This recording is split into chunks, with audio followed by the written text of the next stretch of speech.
content lately. Well, over the summer, I've been working on a washing machine.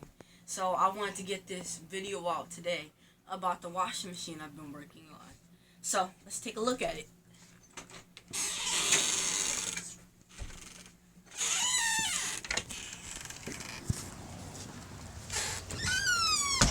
This is the washing machine I have been working on. You see, look how clean it is. You'll think it's brand new. Look, but I need to put on another pan of coat. You see, like this part right here.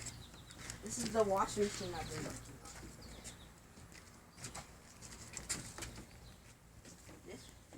on. And this is what I use to spray it, called Appliance Expo. Dad, run! You okay? Oh, sorry, there was a bee. And this is called Appliance Epoxy. And we got it from Home Depot. So I spray it like... So I spray it like that. That's how you want to spray it.